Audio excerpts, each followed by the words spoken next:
Boa noite, irmãos. Vamos iniciar o nosso culto, queridos. Vamos ter esse tempo de louvor e adoração ao nosso Deus. Antes, os nossos tradicionais avisos aqui, então, informe-se a partir de agora. Olha lá, ó.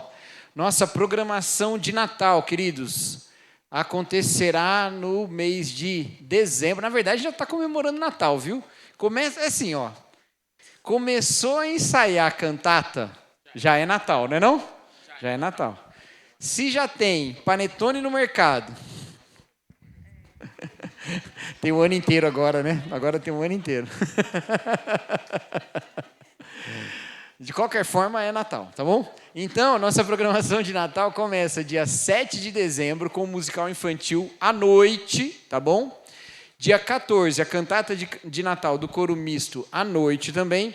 E dia 21 de dezembro, nosso culto de Natal à noite também. 3 cultos estritamente natalinos, tá bom?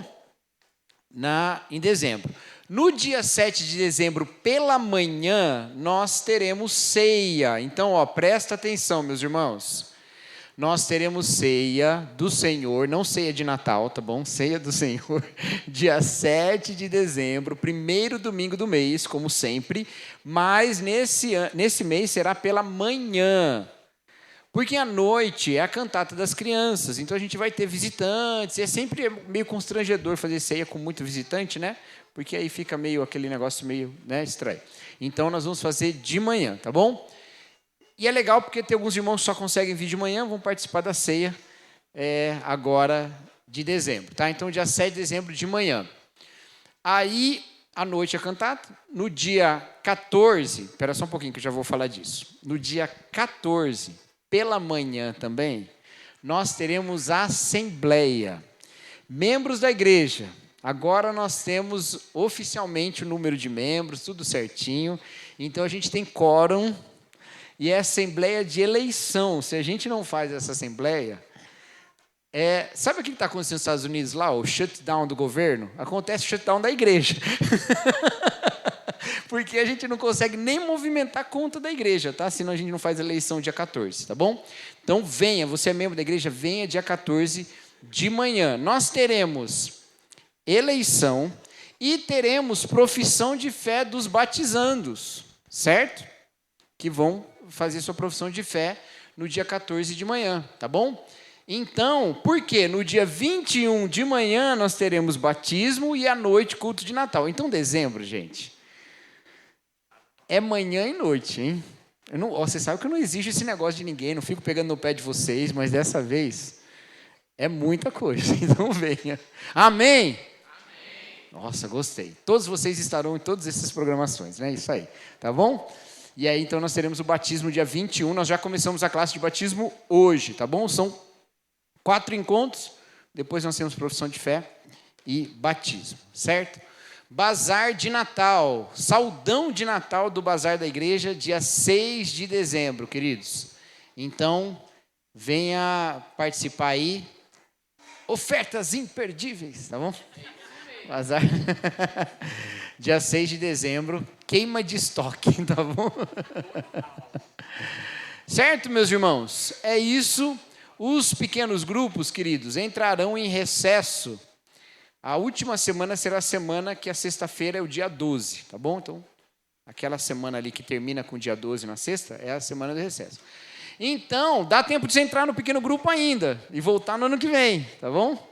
Faça parte. Inclusive é bom, porque agora vem celebrações de fim de ano, né? Vocês têm grupo que vai fazer amigo secreto aí, alguma coisa, mas venha participar, tá bom? Não perca a oportunidade aí de estar no pequeno grupo, crescendo em comunhão, tá bom?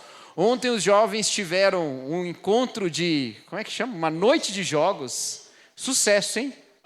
Sucesso. Estava lotado ali, ó. Ali na casa de aconselhamento. Não foi não, Abner? Não foi legal? Não foi, Melissa? Isso aí, descobri aí vários mentirosos nessa igreja, vão tudo pro gabinete. Tá bom? Mas é isso, nós temos que crescer em comunhão também, tá bom, meus queridos? Amém, meus irmãos? Vamos orar então? Baixe sua cabeça. Vamos nos concentrar na presença de Deus nesse lugar. Ele está aqui e nós estamos como família diante dele. Oremos. Senhor nosso Deus, louvamos o teu nome, ó Pai. Exaltamos o Senhor pela sua grandeza, pela sua majestade. Pedimos, ó Deus, que o Senhor, nessa noite, ó Pai, fale conosco, receba também a nossa adoração, ó Pai. Nós trazemos louvor ao Senhor, mas nós saímos daqui, ó Deus, muito mais preenchidos do que chegamos, ó Deus. Porque o Senhor nos concede graça imensurável. Receba a nossa adoração essa noite, ó Pai. Essa é a nossa oração em nome de Jesus Cristo. Amém. Boa noite, irmãos. Eu queria convidar você que pode a ficar de pé para a gente começar o nosso tempo de louvor e de adoração.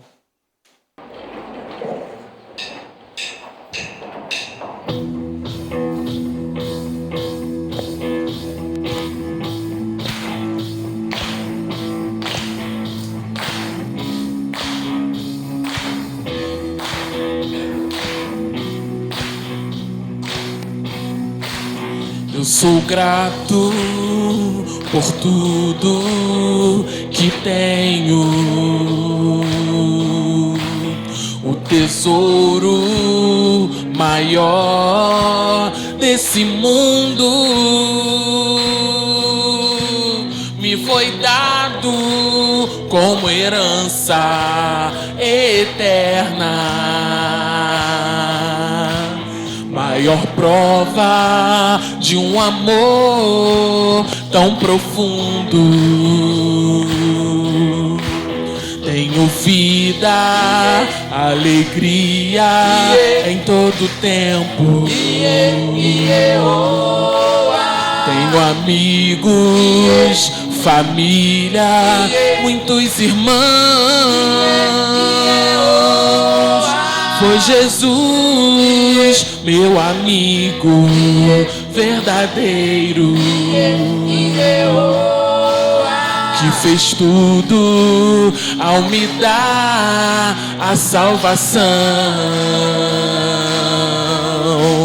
Louvarei ao Senhor em todo tempo.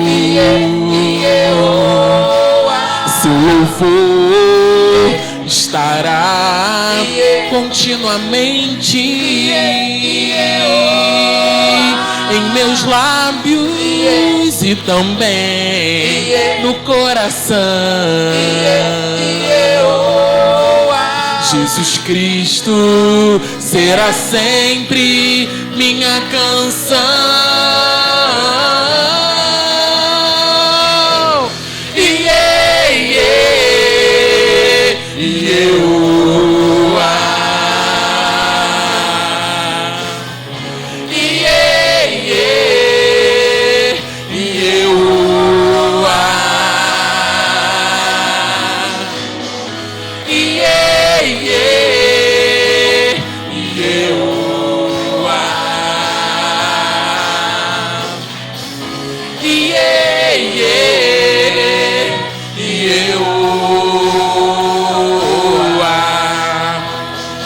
Tudo que tens feito, por tudo que vais fazer, por tuas promessas e tudo que és, eu quero te agradecer com todo o meu ser. Por tudo que tens feito, por tudo que vais fazer, por tuas promessas e tudo que és, eu quero te agradecer com todo o meu ser. Te agradeço, meu Senhor. Te agradeço, meu Senhor. Te agradeço.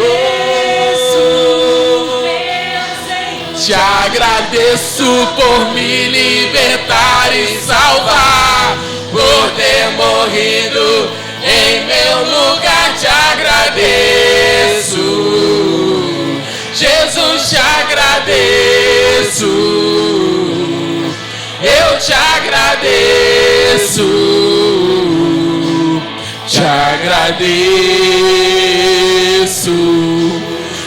agradeço por me libertar e salvar, por ter morrido em meu lugar. Te agradeço, Jesus, te agradeço.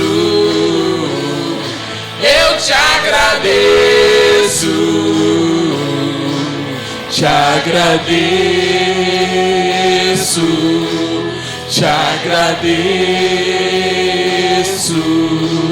te agradeço.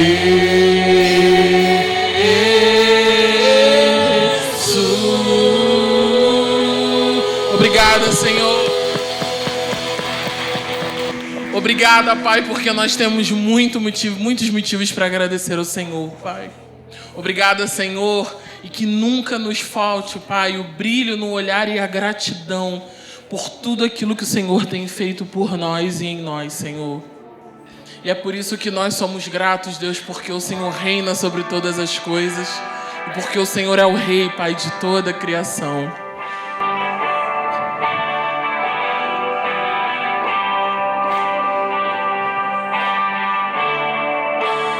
Rei da criação, da terra, céus e mar, os céus rebrigam tua presença, glorificando a ti, Senhor. Tuas obras vão muito além das galáxias, tu és santo, o universo declara o teu poder, tu és santo, santo, Rei da terra e céu, Rei da terra e céu.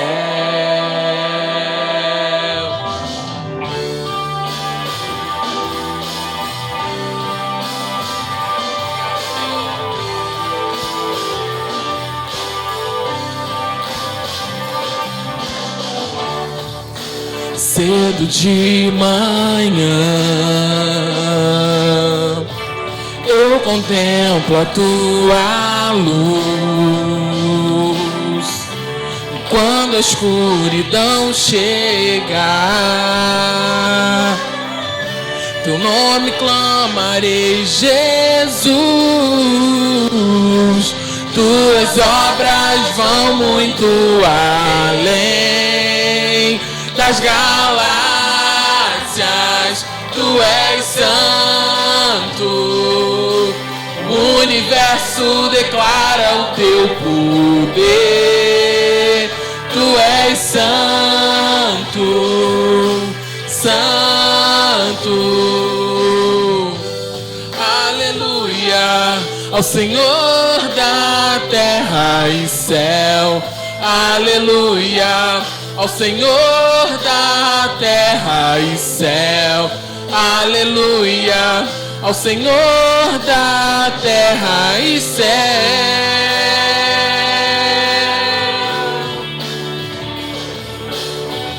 Obrigado, Senhor.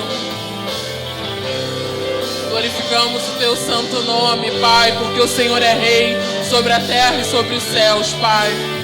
Sobre a nossa vida e sobre a vida da tua igreja, Senhor.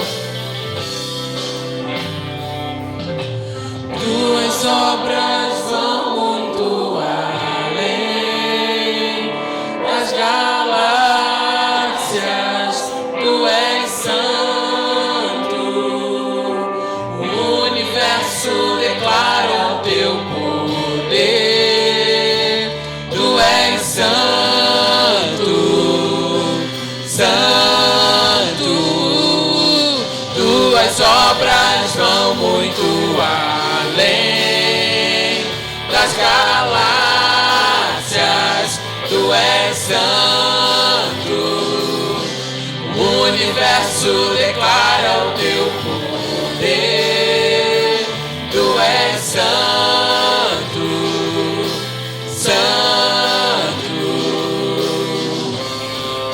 aleluia, ao Senhor da terra e céu, aleluia, ao Senhor da terra e céu, aleluia, ao Senhor da terra e céu.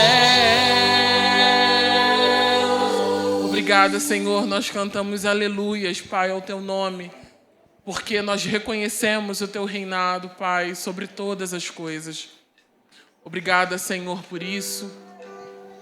E obrigada, Senhor, porque o Senhor nos chamou para viver para a Tua glória, Pai, para a glória do Teu santo nome.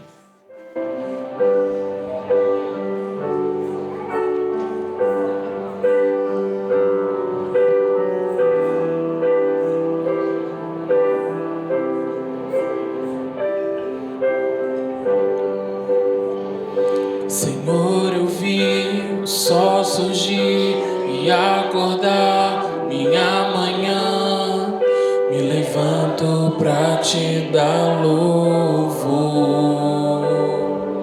Senhor, eu vi tuas estrelas a brilhar, brilhar pra ti. E me chamas pra brilhar também.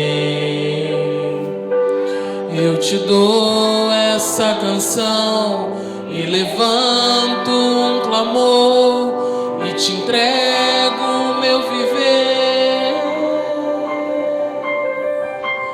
Brilharei como as estrelas que estão no céu, ao lançar tua verdade na escuridão.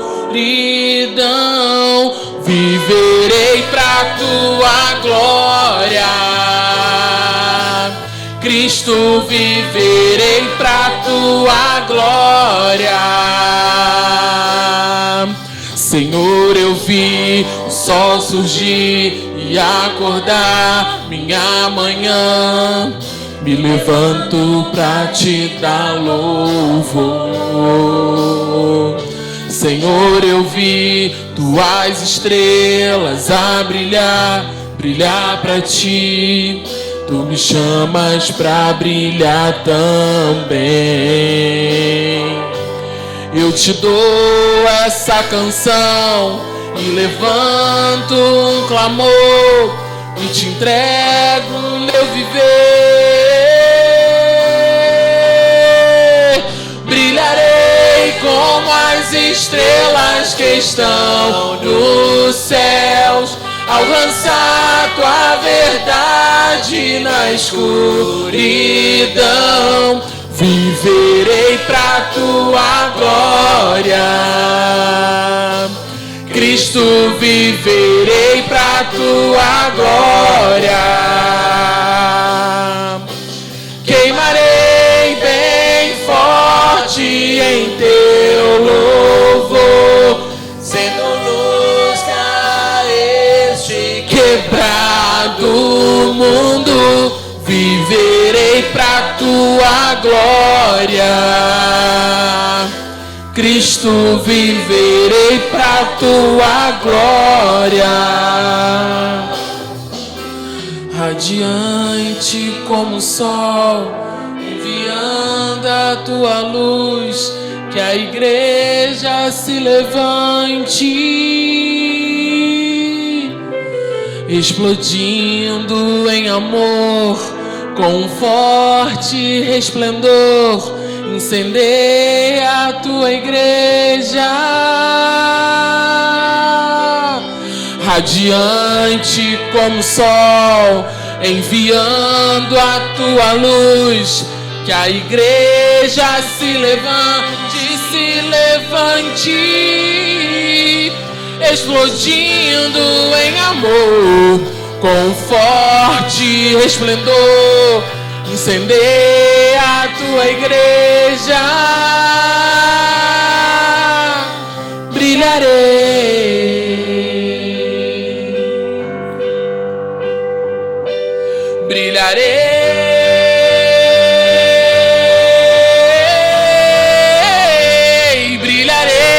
como as estrelas que estão nos céus, a lançar tua verdade escuridão, viverei pra tua glória. Cristo, viverei pra tua glória.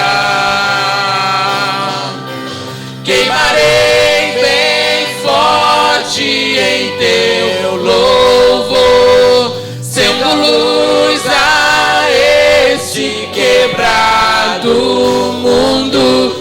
Viverei pra tua glória.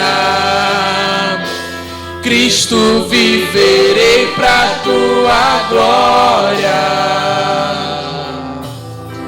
Brilharei como as estrelas que estão nos céus, avançado a verdade na escuridão.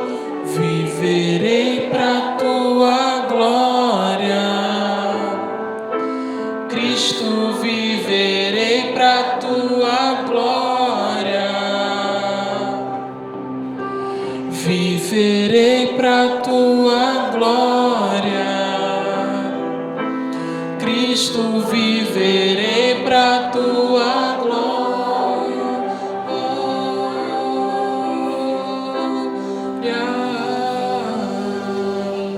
Obrigado, Senhor, porque nós podemos viver pra tua glória, Pai. Que tudo que nós fizermos, Pai, que tudo que nós sonharmos, o objetivo principal seja glorificar o teu santo nome, Pai. Se não for para viver para a tua glória, Pai, que sentido há a vida que o Senhor mesmo nos presenteou, Pai? Obrigada, Senhor, porque o Senhor é a água viva. Obrigada porque o Senhor é o que mata a nossa sede. E obrigada porque o Senhor é aquilo que a nossa alma e o nosso coração muito tempo esperaram, Pai.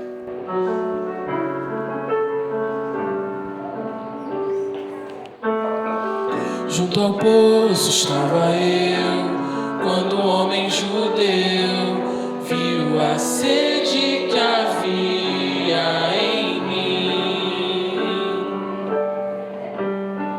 Sem me ouvir, conheceu e me ofereceu uma água que jorra sem fim.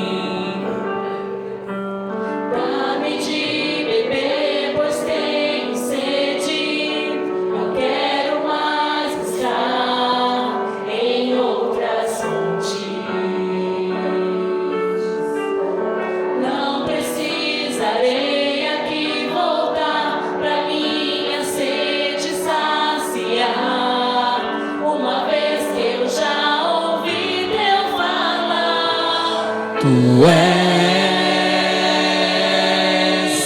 por quem a minha alma esperou, a fonte da vida que me encontrou. És o dom de Deus, o Messias, o meu Salvador.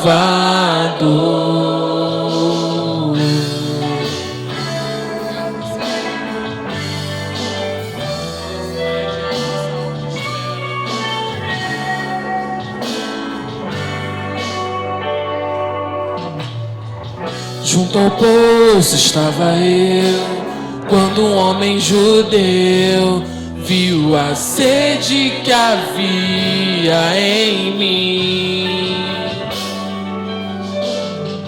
Sem me ouvir, conheceu e me ofereceu uma água que jorra sem fim. Dá-me de beber, pois tenho sede. Não quero mais buscar Em outras fontes. Não precisarei aqui voltar pra minha sede saciar, uma vez que eu já ouvi teu falar. Tu és por quem a minha alma espera.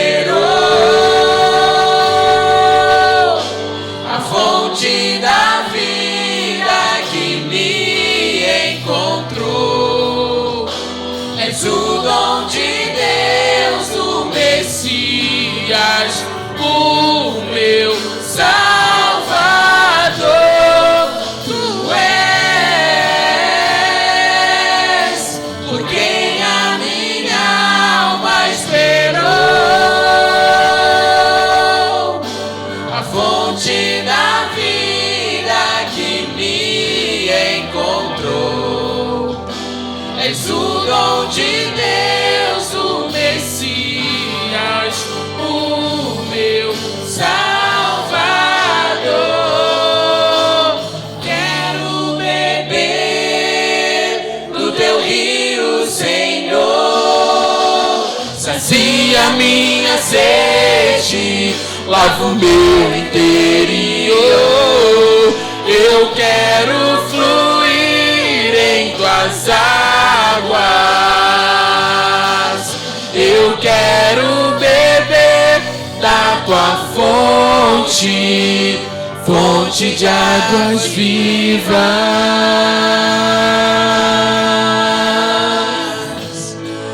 Tu és por quem a minha alma esperou,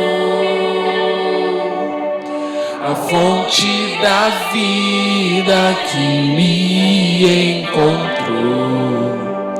És o dom de Deus, o Messias, o meu Salvador. Tu és por quem a minha alma esperou, a fonte da vida que me encontrou. És o dom de Deus, o Messias, o meu Salvador. Tu és por quem a minha alma esperou, a fonte da vida que me encontrou. És o dom de Deus, o Messias, o meu Salvador.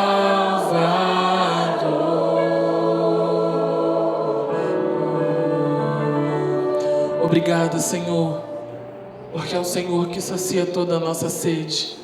Obrigada, Pai, porque é a Ti que nós clamamos e é o Teu nome que nós louvamos. Obrigada, Senhor, porque nós, como Tua igreja, podemos declarar verdades a respeito de quem o Senhor é, daquilo que o Senhor faz e daquilo que o Senhor já fez e fará.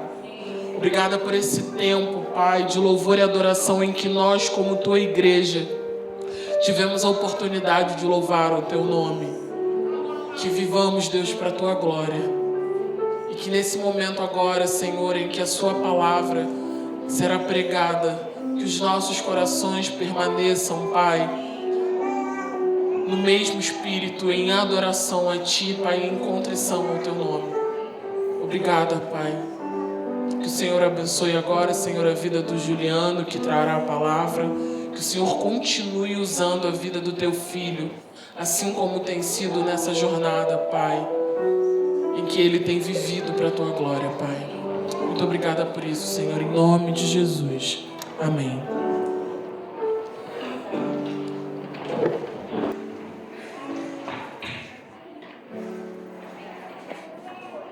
Amém. Quero convidar as crianças.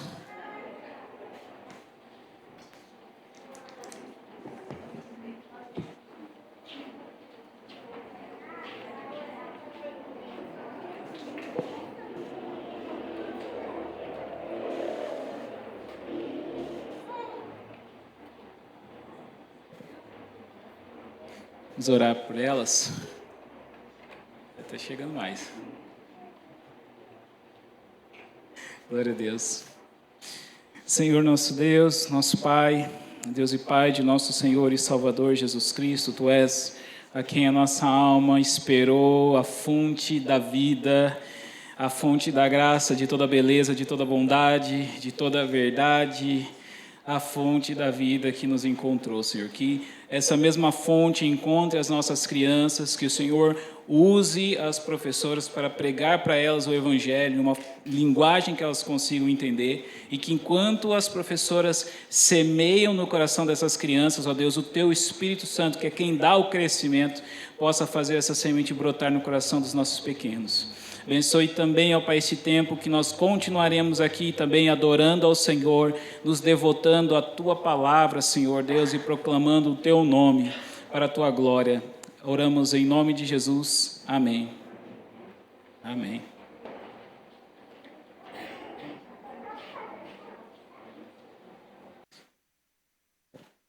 Abra sua Bíblia, o Evangelho de João, capítulo 1, versículo 1.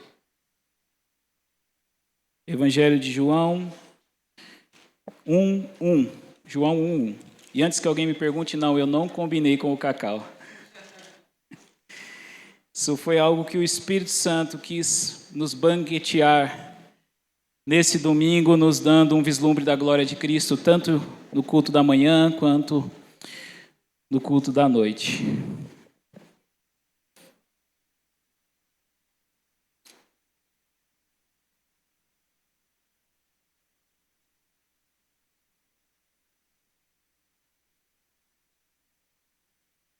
Evangelho de João 1, capítulo 1, versículo 1.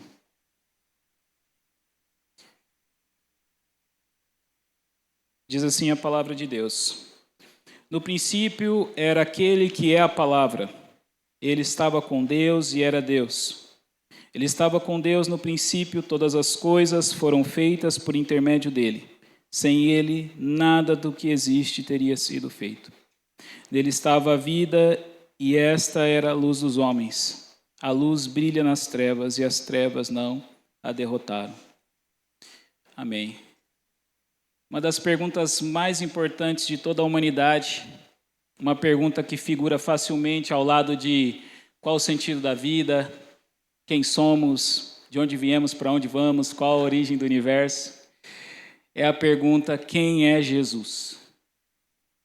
A resposta para essa pergunta pode transformar vidas, famílias, nações e impérios. A resposta para essa pergunta transformou um perseguidor da igreja em um perseguido com a igreja.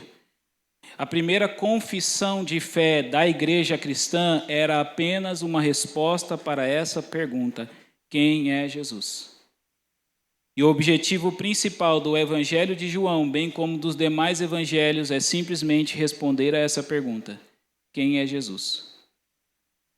O Evangelho de João começa com essa tese principal: Jesus é Deus. E essa é uma afirmação tão escandalosa que as testemunhas de Jeová, na sua tradução do Novo Mundo da Bíblia, elas traduzem esse versículo da seguinte forma: no princípio era a palavra estava com Deus, e a palavra era um Deus, com D minúsculo. Mas essa tradução é só uma tentativa de colocar na boca de João, ou na pena de João, algo que ele claramente não está dizendo aqui.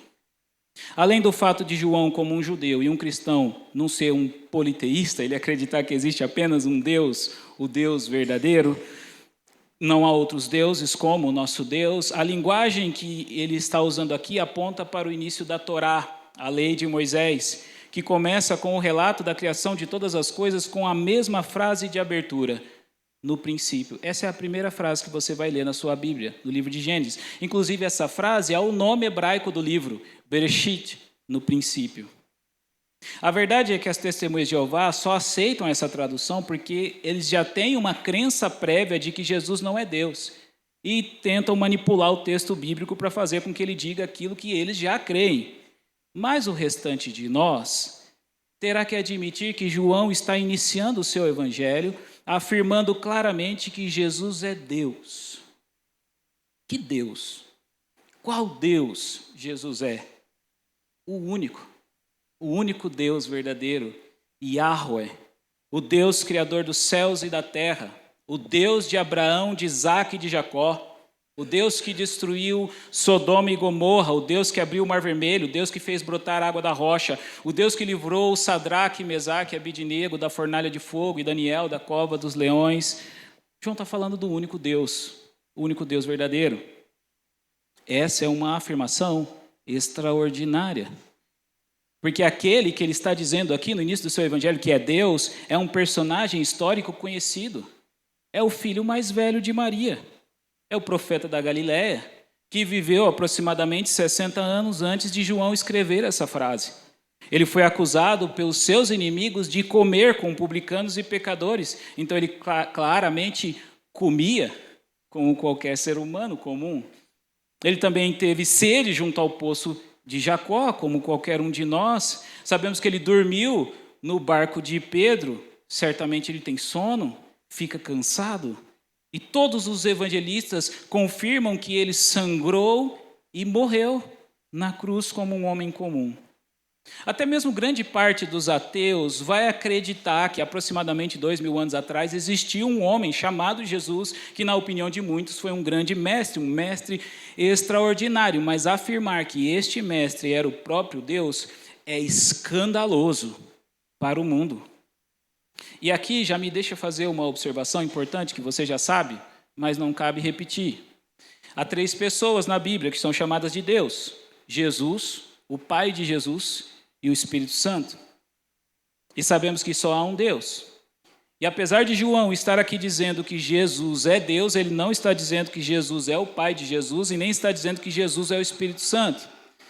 De alguma forma, para além da nossa compreensão, o Pai, o Filho e o Espírito Santo não são a mesma pessoa, mas são o mesmo Deus. Esse mistério ele é sintetizado pela igreja na doutrina da Santíssima Trindade. Irmãos, tudo que nós sabemos sobre Deus é aquilo que ele mesmo quis revelar de si nas Escrituras.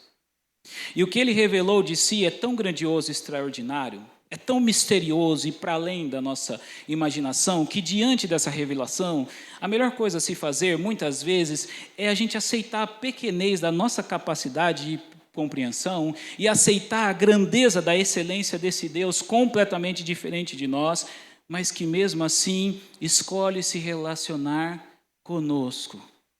Às vezes o melhor nem é compreensão, mas adoração a esse Deus grandioso e misterioso além da nossa compreensão, muitas vezes. E aqui, nesse texto que nós acabamos de ler, João traz mais um mistério. O homem que andou na Galileia é o mesmo Deus criador dos céus e da terra. Essa é a tese do Evangelho de João, e João vai gastar o restante do Evangelho provando que essa tese é verdadeira. O Evangelho de João é como uma corte onde nós somos convidados a nos sentar na cadeira de um juiz e julgar essa tese de João. João nos convida a ouvir as várias testemunhas, verificar as várias provas ao longo do seu Evangelho e, ao final, dar o nosso veredito diante de tudo que nós vimos. Quem é Jesus? Quem é Jesus? A gente não vai poder ficar indiferente se a gente ler o Evangelho de João. Não vamos poder desver aquilo que nós vamos ver. Nós não vamos poder desler aquilo que nós lemos. E nós precisaremos tomar uma decisão. Nós precisaremos admitir para onde as provas apontam, para onde os testemunhos apontam. João chega a dizer no final do seu evangelho que havia muito mais que podia ser apresentado, mas que o que foi apresentado é suficiente para que nós creiamos em quem Jesus é e por essa fé nós tenhamos vida em seu nome. No final do evangelho de João, tanto a tese das testemunhas de Jeová, de que Jesus era um Deus, como a tese dos céticos modernos, de que ele era um grande mestre do passado, serão destruídas.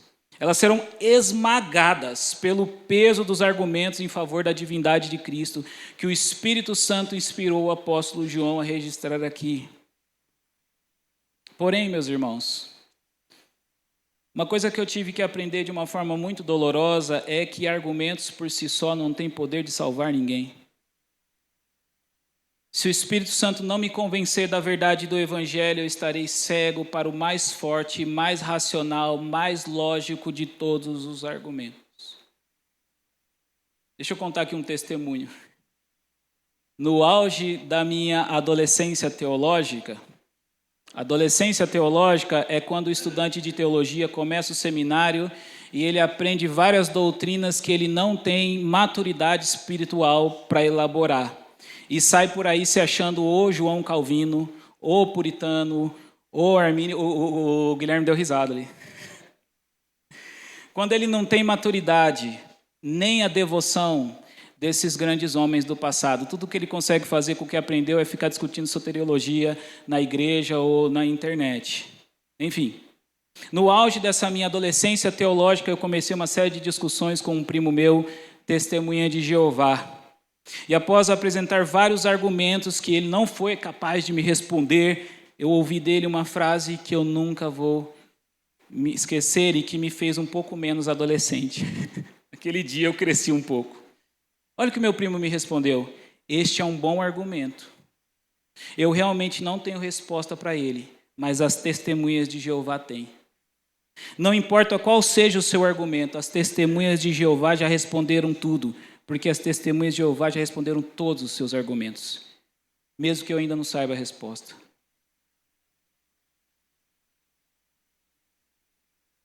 Agora eu vou ter que esperar um pouquinho. Meus excelentes argumentos, minha capacidade de persuasão, minha teologia, não salvaram o meu primo. Tudo que eu aprendi no seminário, que eu despejei em cima dele, não salvou. Porque excelentes de argumentos não salvam ninguém. É muito bom que a gente tenha bons argumentos para ser instrumentos de Deus na confirmação daqueles que já creem e para tirar dúvida daqueles que nos perguntarem, sejam crentes ou descrentes, mas no final do dia eu preciso cair de joelhos e pedir a Deus que salve as pessoas que eu amo, que faça brotar a semente da palavra de Deus que foi plantada, porque Paulo plantou, Apolo regou, mas quem dá o crescimento é o único Deus verdadeiro. Só Ele pode fazer brotar a semente que a gente planta. Todo o nosso esforço de pregação conta com um milagre de Deus abrir os olhos dos cegos para que vejam a glória de Deus na face de Cristo. Todo o nosso esforço, inclusive esse aqui agora, de pregar para essa igreja amada. Se Deus não convencer os pecadores, a nossa teologia não serve para nada. Mas Deus convence pecadores. Ele nos convenceu e está convencendo centenas e milhares de pessoas ao redor do mundo, de toda tribo, língua, povo e nação. Amém? Mas o fato é que não só as testemunhas de Jeová, os céticos modernos, relutam em aceitar a verdade da divindade de Jesus, mas o próprio Evangelho de João, no próprio Evangelho, nós vamos perceber a perplexidade diante do povo, a perplexidade do povo, diante daquilo que eles estão vendo e ouvindo. Irmãos, o povo, assim como nós, precisa tomar uma decisão. Quem é esse profeta da Galileia? Ele está fazendo coisas que parecem desobediência, no melhor dos casos, e blasfêmia, no pior dos casos. Ele vira as mesas dos cambistas no pátio do templo, faz um chicote e expulsa aqueles homens. Ele fala com os samaritanos, com uma mulher samaritana, inclusive. Ele opera cura em favor de um oficial romano. Ele convida os seus discípulos a comerem da sua carne e a beberem do seu sangue. Chama o povo de Deus de minhas ovelhas. E ainda diz que tem outras ovelhas, além daquelas, se colocando no lugar do pastor do povo de Israel, e não só do pastor do povo de Israel, mas do pastor do mundo inteiro. E para piorar, ele chama os líderes do povo de cegos, hipócritas e filhos do diabo. Aceita que uma mulher pobre derrame aos seus pés um perfume que um ano inteiro de salário não seria suficiente para comprar. Usa livremente a expressão eu sou, que é o significado do nome divino, Yahweh, mas aplicando esse eu sou a si mesmo. Ele perdoa pecados, ele diz que é a própria ressurreição e a vida, diz que é Senhor do sábado. São afirmações extraordinárias. Extraordinárias. Um judeu comum não fala essas coisas. Mas qualquer um poderia falar, se quisesse. Mas a questão é que enquanto Jesus diz e faz essas coisas que só Deus tem o direito de dizer e fazer, ele também opera milagres que só Deus poderia operar. Ele transformou a água em vinho em Caná da Galileia. Ele curou um homem paralítico há 38 anos junto ao poço de Betesda. Ele multiplicou pães e peixes, andou sobre as águas, curou um cego de nascença, ressuscitou Lázaro dos mortos. Se vários enfermos são trazidos a ele, ele cura todos. Não é como nem o show de curas moderno, que alguém... Quem que foi curado aí? Levanta a mão. Aí 2, 3, levanta. Se traziam multidões de enfermos, ele curava todos. Ele não falha. Não há falhas no seu ministério. Se alguém é possesso por uma legião de demônios, a legião vem e se submete a ele e suplica toda a legião para ser mandada para um rebanho de porcos. Ele é infalível. Ele é soberano Senhor, até do vento e do mar. Tudo isso ele faz em seu próprio nome. Ele faz isso por sua própria autoridade. Então, no final da leitura dos evangelhos, não há como afirmar que Jesus seja um ser espiritual elevado, um grande mestre. Ou ele é Deus mesmo, ou é uma farsa. Ou admitimos que Jesus é Deus e lhe damos o louvor, a glória, a honra que lhe são devidas, ou a gente ignora os testemunhos, os sinais, as provas, e a gente fica eternamente em busca de uma outra explicação plausível para os fatos que os evangelistas nos transmitiram. Quem é Jesus? Essa é a pergunta que o Evangelho de João já te dá a resposta logo no início. É Deus. Não há outra explicação. Mas há outra pergunta. Por que é importante crer que Jesus é Deus?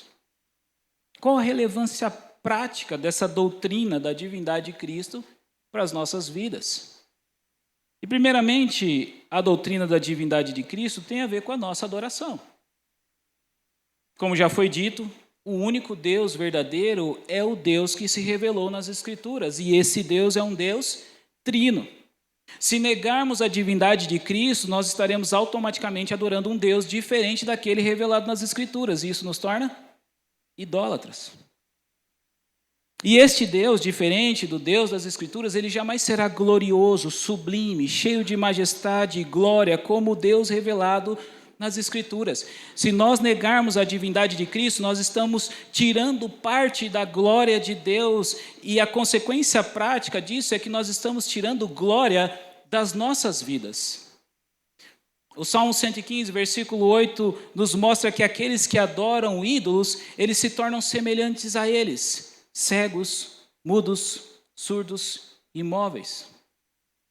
Por outro lado, aqueles que adoram o Deus verdadeiro são conformados à sua imagem, a imagem do Deus Criador do universo. Ele é a fonte de toda a beleza, de toda a bondade, de toda a verdade, de toda a vida, e é a Ele que nós somos conformados quando nós o adoramos. Eu não posso desejar coisa melhor para você, meu irmão, e para mim, do que sermos conformados à imagem do nosso amado, conforme nós nos deleitamos na adoração que nós rendemos a Ele, aqui em todo lugar que nós estamos. Amém? Se você quer ser conformado ao Deus verdadeiro, você precisa adorar o Deus verdadeiro. Uma segunda consequência prática dessa doutrina tem a ver com a nossa salvação. O autor aos Hebreus, em Hebreus 10, 4, diz que o sangue de animais não tem poder de tirar pecados. Assim como a ceia que nós celebramos aqui todos os meses, os sacrifícios no Antigo Testamento eram uma sombra, um símbolo do sacrifício perfeito e definitivo de Cristo. Mas se Cristo não for Deus, então ele é apenas uma criatura. E o sangue de uma criatura não tem poder para tirar os nossos pecados. Mas, por outro lado, se Cristo é Deus, e Ele é, então Ele também é o Cordeiro de Deus, como disse João, que tira o pecado do mundo. Os cordeiros que nós oferecia, que o povo de Deus oferecia, não tinha poder de tirar pecados, mas o Cordeiro de Deus tem poder para tirar o pecado do mundo. Então, essa segunda relevância prática de crer que Jesus é Deus, a nossa salvação mesmo e o perdão dos nossos pecados. Mas uma terceira consequência prática dessa doutrina, dentre outras que a gente poderia destacar aqui hoje, é nós podermos viver sabendo que o Deus Criador é o mesmo Deus Redentor. O Deus Criador é o Deus Redentor. Como o fato de que Jesus se entregou por nós na cruz do Calvário, na pessoa do Filho, é o mesmo Deus que criou todas as coisas, afeta a nossa vida. Como que afeta a nossa vida saber que o Criador de todas as coisas é o mesmo Deus encarnado, morrendo por nós na cruz do Calvário. No século II, o cristianismo ele foi assediado por uma heresia chamada gnosticismo. Dentre outras coisas que o gnosticismo defendia, ele dizia que o mundo material é necessariamente mau, que o corpo é uma prisão do espírito, e por isso o alvo do ser humano é se libertar dessa prisão, é libertar o espírito da prisão material do corpo. Os gnósticos afirmavam, por exemplo, que originalmente toda a realidade era espiritual. O Ser Supremo, Deus, nunca teve a intenção de criar o mundo material, mas um dos espíritos que ele criou, rebelado contra Deus, criou a realidade material. Isso é o que os gnósticos defendiam. Esse tipo de visão é bastante influenciado também pela filosofia grega, que enxerga o mundo das ideias como um mundo perfeito, mas o mundo material imperfeito, né? Por exemplo, se você imaginar um círculo, o círculo da sua imaginação é perfeito. Você nunca vai conseguir desenhar um círculo como esse círculo da sua imaginação. Daí a expressão amor platônico, né? Indicando aquele romance impossível, proibido, e que esse é o amor perfeito. Uma vez que aquele romance acontecer num relacionamento real, os defeitos vão começar a aparecer, o encanto vai ser quebrado e o que era perfeito vai se tornar imperfeito. E até mesmo os autores bíblicos às vezes parecem decepcionados com a criação, como o livro de Eclesiastes, por exemplo. Parece que a criação tem uma tendência natural de ir para o caos. Tanto que em 1949, o engenheiro Edward Murphy Jr., você já deve ter ouvido falar da lei de Murphy.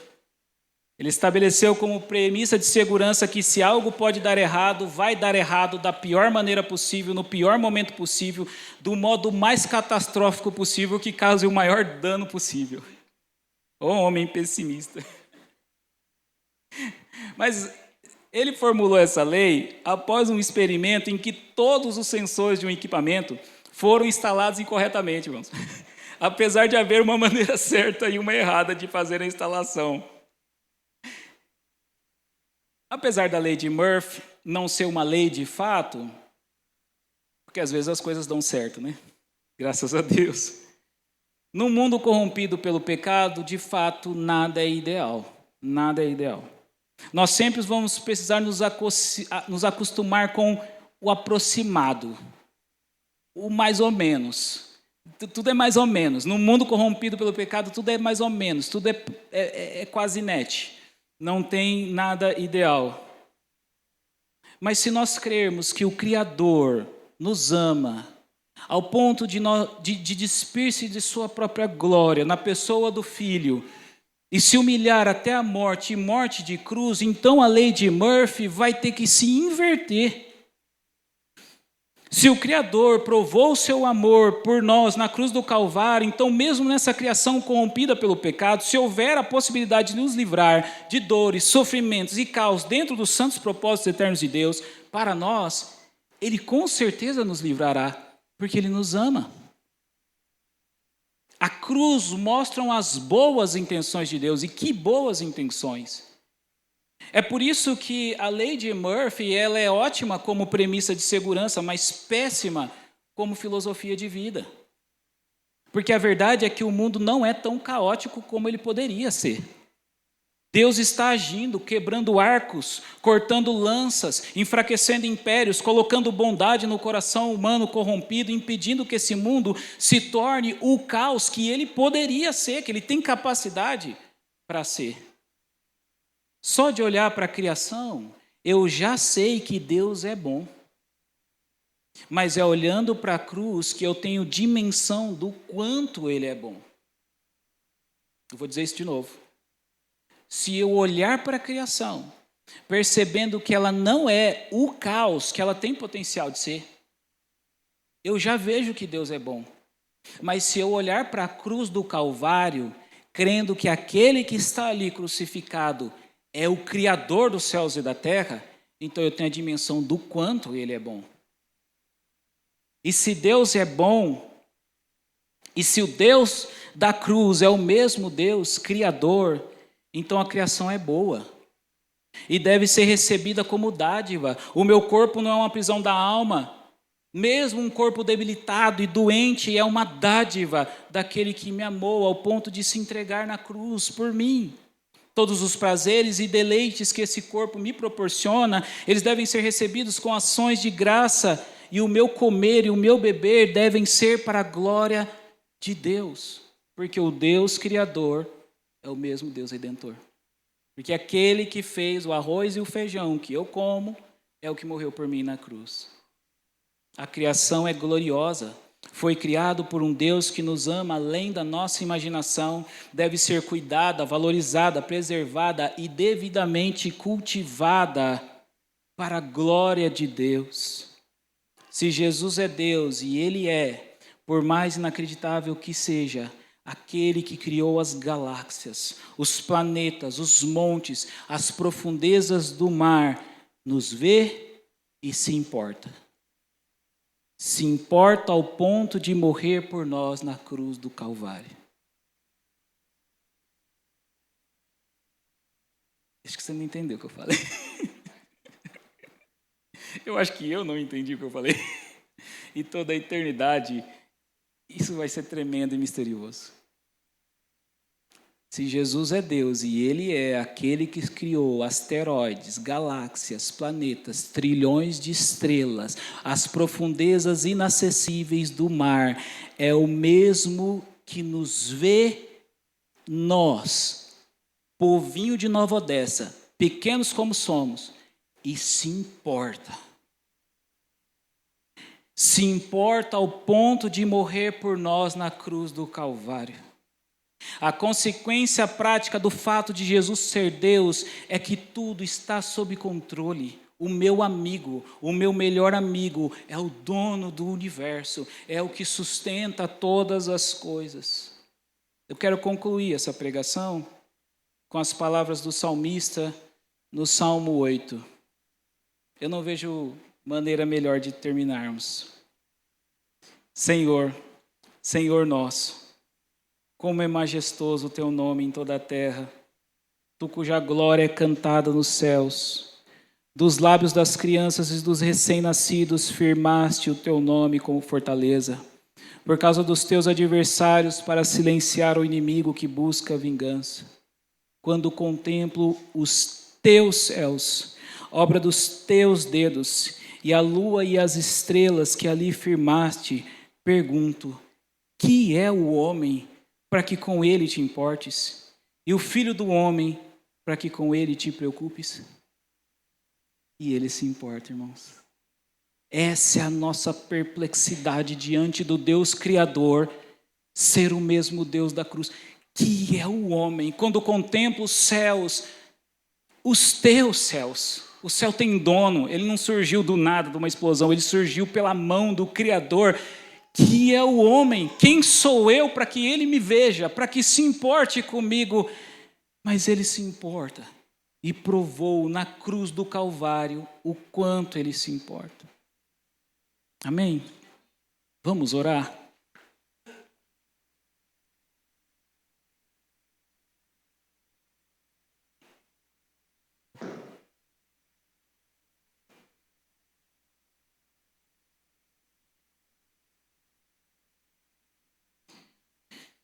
Ó Senhor, Senhor nosso, quão majestoso é o teu nome em toda a terra. Louvado seja o teu nome, Senhor, Criador de todas as coisas, sustentador de todas as coisas. Louvado seja o Senhor, dono das estrelas e dono do amor maior que o mundo já viu, ao ponto de se humilhar até a morte, morte de cruz em favor de pecadores que se rebelaram contra aquele que chama cada uma das estrelas do céu pelo seu nome, e todas lhe atende. Aquele que colocou limites nas águas do mar, dizendo: até aqui você vem, até aqui, além daqui vocês não podem vir. Este escolheu se importar comigo, escolheu descer e morrer na cruz. Como comemoramos no Natal, escolheu vir e tomar forma de um bebê, se entregou aos braços de Maria, e depois, quando cresceu, se entregou aos braços do madeiro, por amor de nós. Não há como, a eternidade não é tempo suficiente para louvarmos, te engrandecermos, te dizermos glória a Deus, bendito seja o teu nome, louvado seja o teu nome. Obrigado, Espírito Santo, por ter revelado esta glória do Evangelho por nós. Nenhum livro sagrado, dito sagrado, tem tanta glória. Tem um mistério desse. Não há religião no mundo que se compare a esta religião que professamos, que tem um Deus que se importa, que trabalha por aqueles que neles esperam. Nunca se viu nem se ouviu falar desde a antiguidade de um Deus semelhante a ti, Senhor, que se importa com aqueles que em ti esperam, que morreu por nós e depois se revelou a nós, que aceitou o nosso arrependimento, recebeu a nossa fé, nos salvou, nos levará para morar eternamente contigo em novos céus e nova terra, redimirá essa criação por meio do teu sangue. Aleluia, glória a Deus. Bendito seja o teu nome, Deus Criador, Deus Redentor, Deus Trino, Pai, Filho, Espírito Santo, comunidade divina, santa. Nós louvamos e celebramos ao teu santo nome, Senhor. Aleluia, glória a Deus.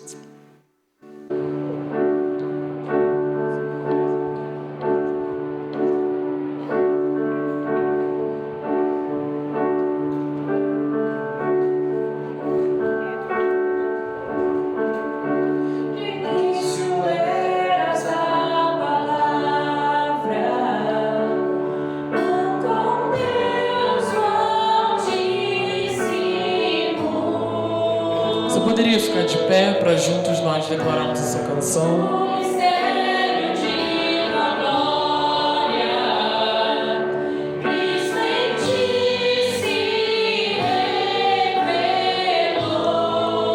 Ó quão lindo esse nome é, ó quão lindo esse nome é, o nome de Jesus, meu Rei. Ó quão lindo esse nome é, maior que tudo ele é. Ó quão lindo esse nome é, nome de Jesus.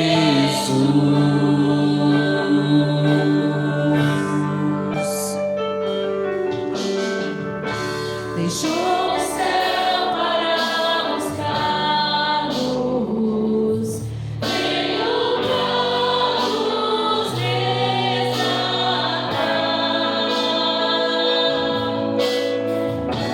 Amor maior que meu pecado, nada vai nos separar. Ó quão maravilhoso é, ó quão maravilhoso é o nome de Jesus, meu Rei. Ó quão maravilhoso é, maior que tudo ele é. Ó quão maravilhoso é o nome de Jesus. Ó quão maravilhoso é o nome de Jesus.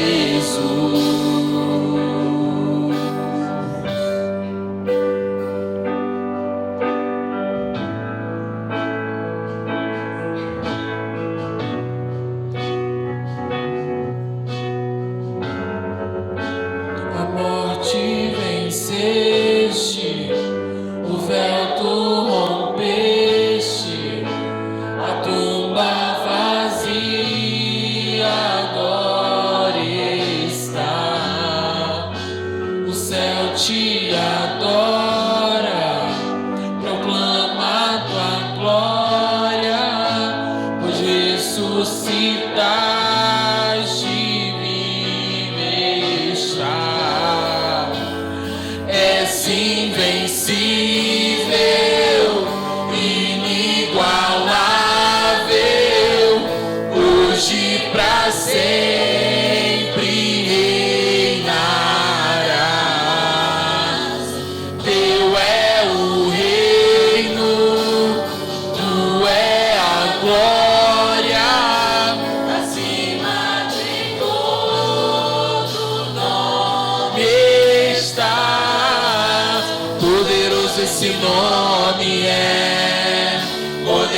esse nome é o nome de Jesus, meu Rei.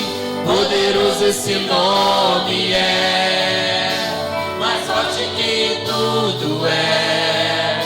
Poderoso esse nome é, nome de Jesus. Poderoso esse nome é, nome de Jesus. Poderoso esse nome é, nome de Jesus.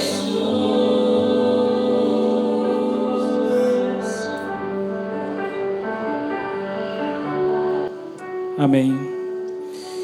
Que o amor de Deus, o Pai, que a graça e a misericórdia, o favor do Filho, Cristo Jesus, a comunhão, as consolações, a virtude do Espírito Santo, seja com cada um de nós e com todos aqueles que creem neste Deus verdadeiro revelado nas Escrituras e que esperam novos céus e nova terra.